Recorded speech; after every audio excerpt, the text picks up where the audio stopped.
네. 오늘 본문으로 삼은 이 누가복음 21장 25절에서 36절까지에 있는 이 말씀은 세 개의 단락으로 구성되어져 있습니다. 첫 번째 단락은 인자가 올 것에 대한 이야기들을 다루고 있고, 그리고 무화과 나무의 비유를 통한 징조가 두 번째 단락으로 나와 있어요. 그리고 오늘 이제 말씀 가운데 거의 핵심이라고 볼 수 있는 세 번째 단락인 바로 이 34절부터 36절까지를 그때를 준비해야 함을 가르친다라는 이야기로 이야기를 하고 있습니다. 각 단락이 조금은 다른 방식으로 이루어지는 것 같지만 마지막 때가 온다라는 것으로는 모두가 다 동일합니다. 그죠? 인자가 올 것이라고 선언한 것에 이제 인자에 대한 말이 중요하게 되고, 또한 두 번째 단락에서는 하나님의 나라에 대한 이야기를 조금 더 이야기를 합니다. 그리고 셋째 단락에선 그날이라고 하는 그 날을 묘사하며 이야기하고 있죠.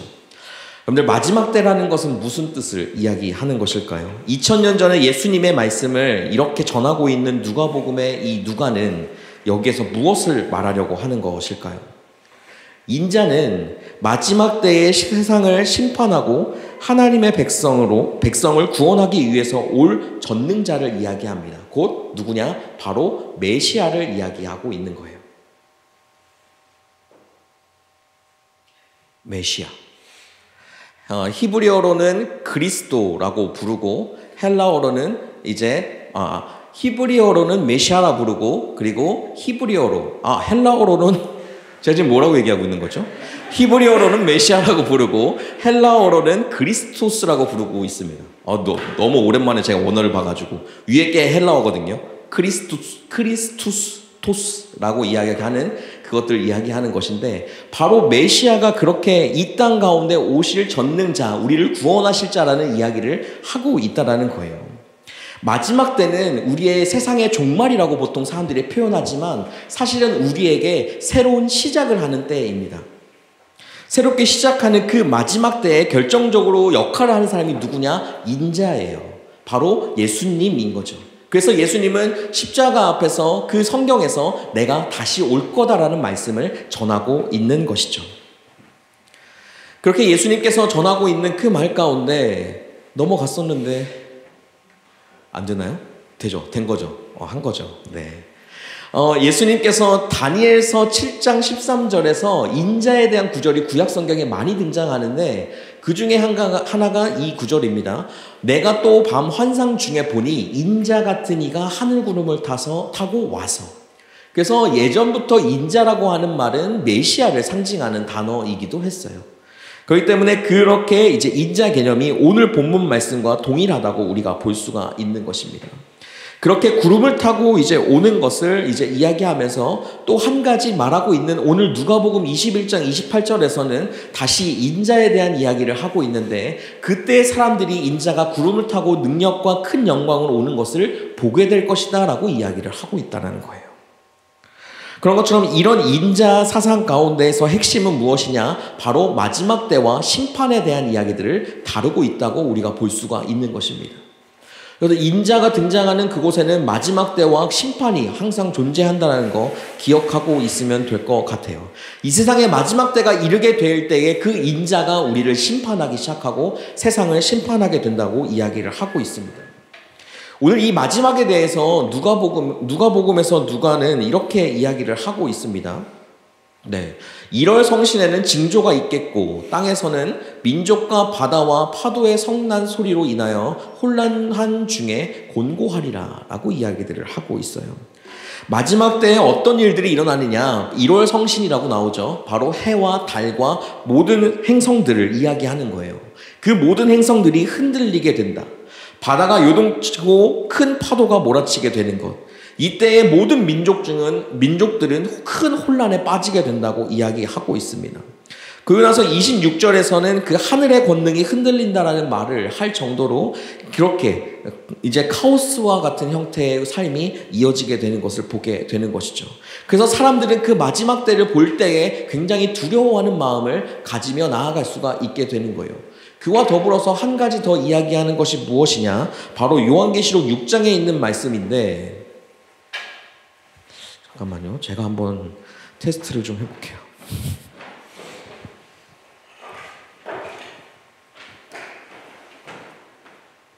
잘 됩니다. 저게 숨겨놔서 그랬나 봐요. 자, 요한계시록 6장 13절 14절 말씀을 우리가 같이 한번 읽어봅시다. 시작.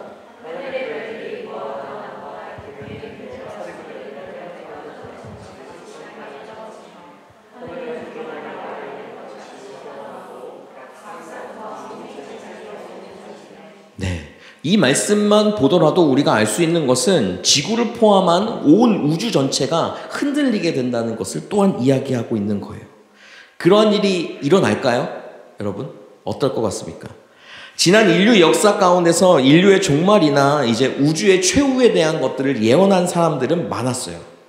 프랑스의 의사이자 신비주의 철학자였던 노스트라다무스는 이제 1999년에 그 일곱째 달에 이제 지구가 멸망할 것이다라는 예언을 했었습니다. 그렇죠? 이렇게 이제 많은 것들을 예언하며 나아가는 사람들이 많이 등장해요. 그리고 이제 지구의 종말, 마지막에 대한 것들을 가지고 이제 영화를 많이 만들기 시작하는데 2010이라는 영화가 있었어요. 저도 사실 못 봐서 이제 이거 끝나면 한번 어떻게든 찾아서 한번 볼까 싶기는 한데 이게 2009년에 나온 영화입니다.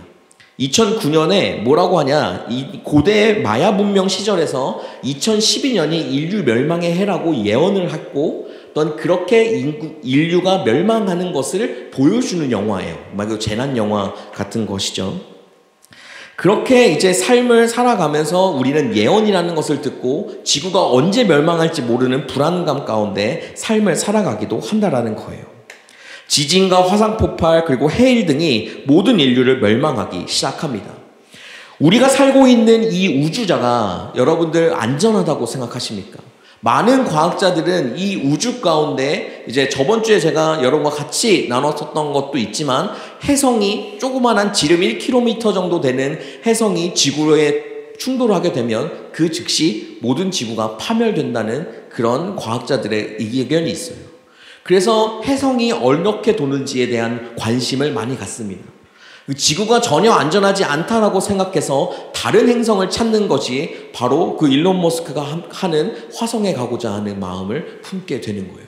이 지구가 살기 어려워서가 아니라 무엇인가 대안을 찾아야 하기 때문인 것이죠. 우리가 그렇게 삶을 살아가면서 우리의 삶에는 우리도 느끼지 못하는 상황 가운데 많은 것들이 파괴되고 파멸되는 역사와 일들이 많이 일어난다는 거예요. 우리가 잘 알듯이 과학을 다 배우셨잖아요. 그죠? 우리가 다 배웠으니까. 지구가 우리의 인류의 태양계의 중심이 아니라 태양 자체가 중심이죠. 우리는 태양을 따라 돌기 시작합니다. 그리고 태양의 흑점이 많이 발견되는 것에 따라서 지구에 영향을 받고 흑점이 적게 되면 또 영향을 받는 우리는 정말 그렇게 삶을 살아가게 되는 거예요. 그죠? 그러한 인류의 역사 가운데 우리의 삶이 일어나게 된다라는 것. 오늘 인자가 올 마지막에 대한 성경의 증언이 바로 이 위에서 설명한 것 같은 종말을 가리키는 것일까요? 성경은 기본적으로 하나님이 이 세상을 창조하셨다 설명합니다. 하나님은 어떤 분이시냐? 선하고 정의로우신 분이라고 설명하고 있어요. 그렇다면 그가 행한 창조 또한 이 세상 가운데 가장 선하고 정의로운 것입니다. 창세기의 기자들은 세상이 하나님께서 세상을 만들고 아름답다, 심히 보기 좋다라고 말씀하셨다고 성경은 기록되어져 있어요. 그 가운데 하나님께서 인간을 물로 심판하시겠다 말씀은 하셨지만 그럼에도 불구하고 노아를 통해서 하신 약속은 무엇이냐? 내가 다시는 멸하지 아니하겠다라는 말씀이셨단 말이죠. 성경과 기독교 신앙에서 따라간다면 이 세상은 허무하게 해체되거나 파괴되는 일은 결코 없을 것입니다. 여러분들이 딛고 있는 이 땅이 탄탄하고 튼튼한 것처럼 하나님께서 이 땅 가운데 우리를 그렇게 삶 가운데 살아가는데 허무하게 갑자기 어느 순간 뭔가 화산 폭발이 일어나면 모든 것이 무너지는 것 같은 일들이 일어나지 않을 거라는 거예요. 그러니까 그것들을 가지고 우리가 불안해야 할 이유는 사실 없다고 생각합니다. 그렇다면 왜 오늘 본문에서는 그 1월 성신이 뒤틀리고 바다와 땅이 뒤흔들린다고 이야기를 하고 있는 것일까? 그것은 결코 이제 세상의 예언자들이 말한, 세상의 과학자들이 말한 것과 동일하게 말하고 있는 것은 아닐까? 성경이 말하고 있는 그 종말은 해체와 파괴가 아니라 오히려 그 하나님 앞에 새 나라가 세워지고 들림받아 올라가신 것인 줄 믿습니다. 그것은 죽음으로 나아가는 길이 아니라 하나님께서 우리를 살리시기 위해 가는 길이라고 이야기를 할 수가 있는 거예요. 누가복음 이 21장 27절에서는 인자가 구름을 타고 능력과 큰 영광으로 오는 것을 보게 될 것이다 라고 이야기를 할 뿐만 아니라 그게 언제냐, 너희의 속량이 가까이 왔다라고 하는 것이다 라고 이야기를 하는 거예요. 여러분들, 인자가 올 때에 이런 성신이 흔들리고 바다와 모든 것이 뒤틀린다고 이야기를 했었죠. 인자가 이 땅 가운데 다시 오시는 이유가 무엇입니까? 바로 이 땅을 완성하시기 위해 오시는 겁니다.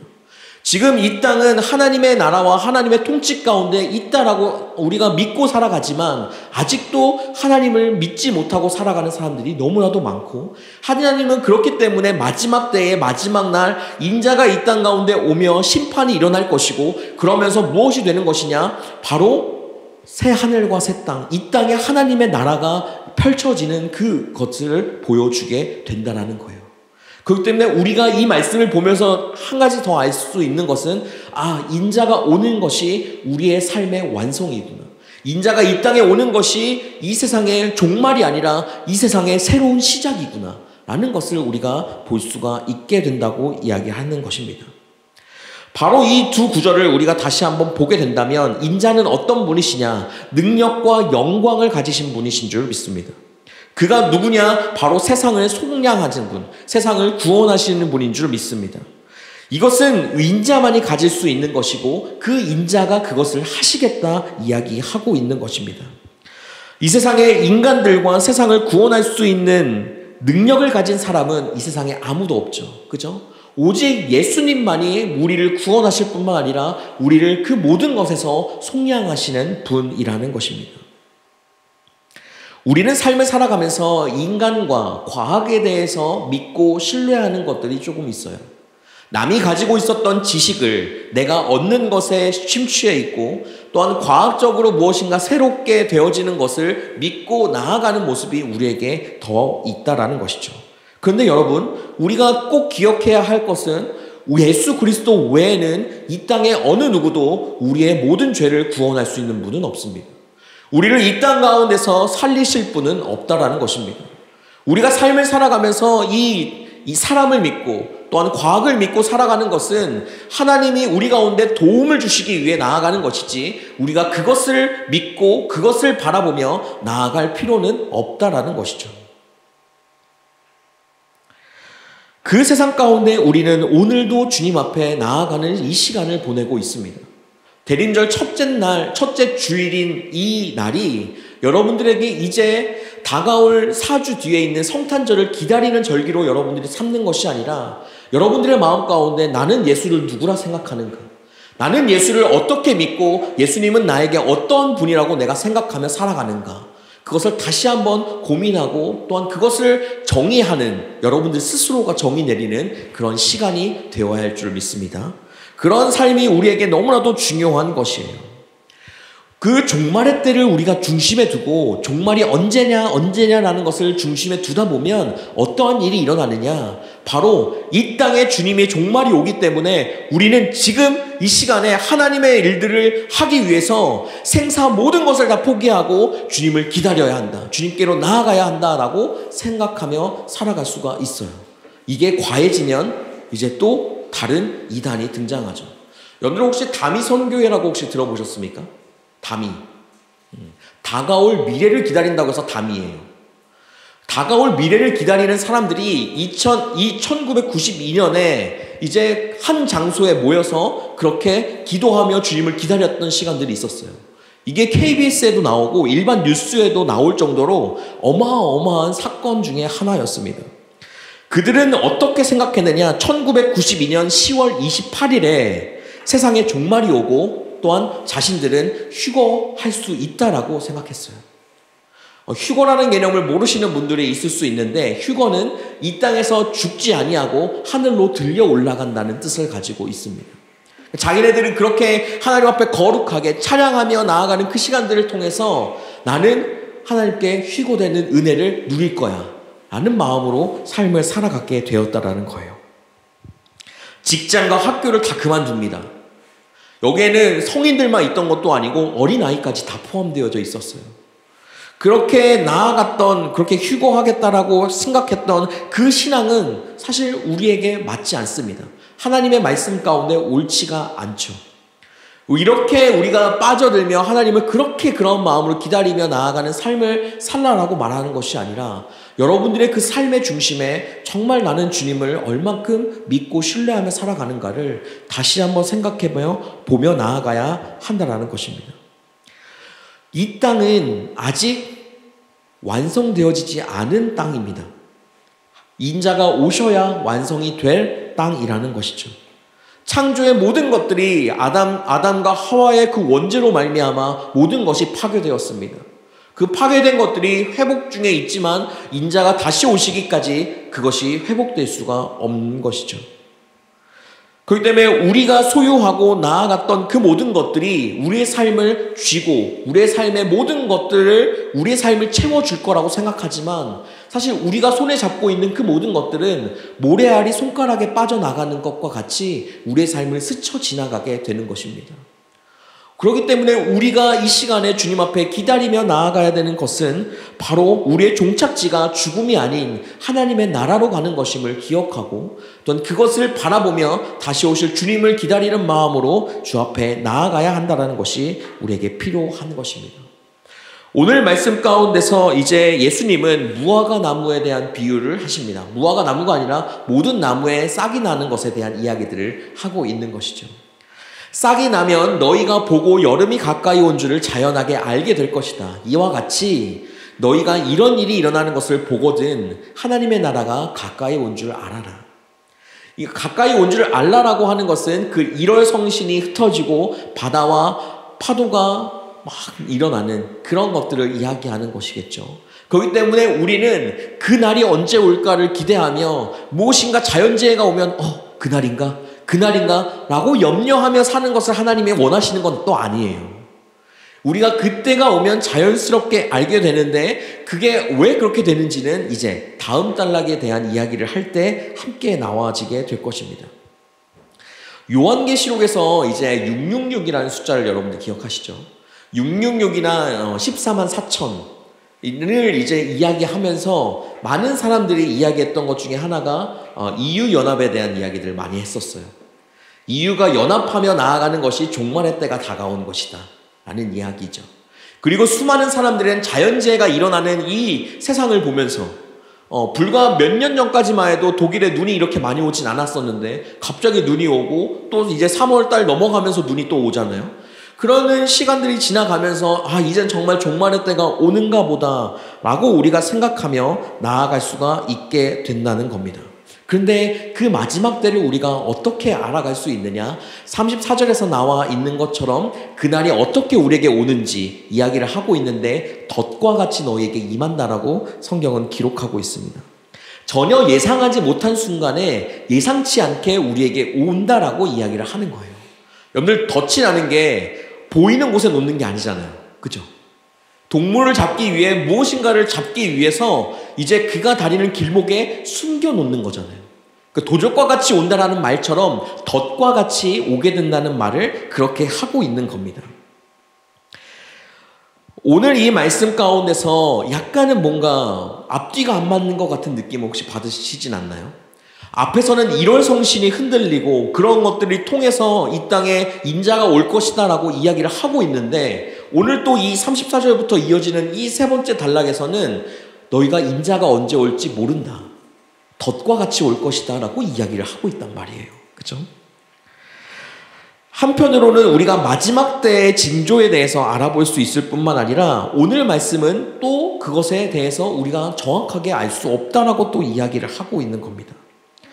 그게 오늘 이 34절의 앞에 있는 구절을 우리가 정확히 볼 때에 왜 그런 말을 써놓고 있는지를 볼 수 있게 되는데 34절 말씀, 이 말씀을 같이 한번 읽어봅시다. 시작!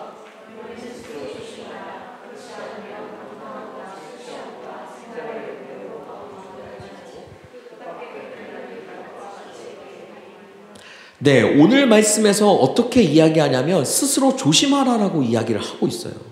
그러면서 이야기하고 있는 것이 뭐냐면 너희가 방탕함, 술 취함, 생활의 염려로 마음이 둔하여지면 그날이 오는 것을 알 수가 없다. 그러니 오늘 제가 여러분과 같이 하는 이 설교의 제목처럼 우리는 항상 깨어 있어야 된다고 하나님은 이야기하고 계시는 겁니다. 마지막 때의 징조를 보는 사람들은 누구일까? 오늘 본문 말씀인 36절 말씀에서 보면 인자 앞에 서도록 항상 기도하며 깨어있는 사람이 하나님 앞에 그 마지막 때를 볼 수 있다라고 기록하고 있는 것입니다. 기도하며 깨어있다라는 것은 내 생활의 내 생명의 중심을 나에게 두는 것이 아니라 하나님께 두며 살아가는 사람을 의미하는 거예요. 우리를 살리는 힘인 그 성령님과 민감하게 교류하며 삶을 살아가야 된다는 이야기를 하고 있는 것이죠. 우리는 그 하나님 앞에 이 마지막 때를 볼 수 있는 사람들입니다. 마지막 때를 맞이하고 기다려야 되는 사람들이에요. 더 근본적으로는 우리에게 그 마지막이 내일이든 10년 뒤든 우리가 죽고 난 후든 관계없이 우리가 늘 주님 앞에 깨어있고 깨어있다라면 주님이 당장 내일 오신다 할지라도 나는 기쁘게 그 주님을 맞이하며 나아갈 수 있다라는 것이죠.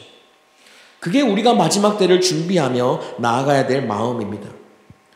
사랑하는 데트몰 찬양교회 성도 여러분, 오늘은 2025년 대림절 첫째 주일입니다. 저번 주에 제가 말씀드렸죠. 교회력에 따르면 2024년 마지막 날이 왕 되신 그리스도 주일이라고 말씀드렸고 바로 오늘부터 새해 첫날로 시작되는 것입니다.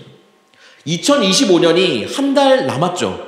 한 달 남았기 때문에 이제 우리가 그것에 대해 생각할 수 있지만 교회력으로 따진다면 성탄절을 앞에 둔 이 대림절부터 우리는 다시 새로운 마음을 가지고 주님 앞에 나아가야 하는 것입니다. 제가 이제 원래 평상시에 입지 않던 가운을 입었어요. 그죠? 그리고 이제 스톨을 했잖아요. 여러분들. 이 스톨은 멍에라는 뜻을 가지고 있습니다. 그래서 이제 목사들이 그렇게 하나님의 멍에를 메고 따라가는 종이다라는 뜻을 가지고 있는데 절기마다 색깔이 바뀌어요. 예. 요즘은 이제 아주 좋게 이렇게 앞뒤로 색깔이 나옵니다. 이제 이 보라색을 이제 대림절에는 쓰게 돼요. 보라색의 의미는 속죄, 의미를 가지고 있습니다. 그래서 우리가 고난주간에도 이제 사순절에도 이 보라색을 하게 되죠. 우리를 구원하신 그 주님을 기다리는 절기가 이 절기입니다. 여러분들 PPT에 잘 보이실지 모르겠지만 왼편 상단에 촛불이 보이시나요? 아주 이제 볼 수 있는 사람만 볼지어다. 이게 촛불이 보여요. 근데 이 촛불이 여러분들 대림절 초가 매 주가 지나갈 때마다 하나씩 켜집니다. 네, 여기에 초가 있는데 이따 한번 보세요. 보통은 저 초도 그래서 보라색을 써요. 보라색을 쓰면서 점차 하얀색으로 갑니다. 하얀색은 빛이신 예수 그리스도를 상징해요. 주님을 기다리는 절기로 다가갈수록 그리고 그 하얀색의 절기인 바로 성탄절을 기다리는 이 시간들로 우리가 보내게 되는 것입니다. 여러분들은 이 대림절을 어떻게 보내시겠습니까? 여러분들 학업 때문에도 바쁘고 여러 가지 할 것들도 많죠. 오늘 메세 마지막 날이라 아주 어제도 저 나가서 맛있는 거 많이 먹었어요. 그렇게 우리가 그 시간들을 보내면 즐거운 마음으로 지나가게 됩니다. 즐거워하지 말라라고 말씀드리는 게 아니라 그 가운데 우리의 마음이 주님께 있는지 없는지를 봐야 한다고 이야기를 드리는 거예요. 제가 여러분들에게 주입시킬 수가 없잖아요. 그죠? 여러분들이 뭐 어린아이입니까? 지금 저희 딸아이한테 제가 주입을 시키려고 해도 안 되는데 여러분들이라고 말을 듣겠습니까? 여러분들 스스로가 깨달아야 합니다. 여러분들 스스로가 주님이 여러분들의 삶의 완전한 구원자가 되심을 믿고 신뢰하는 삶이 여러분들에게 있어야 합니다. 이 대림절은 그렇게 우리가 보내야 하는 절기예요.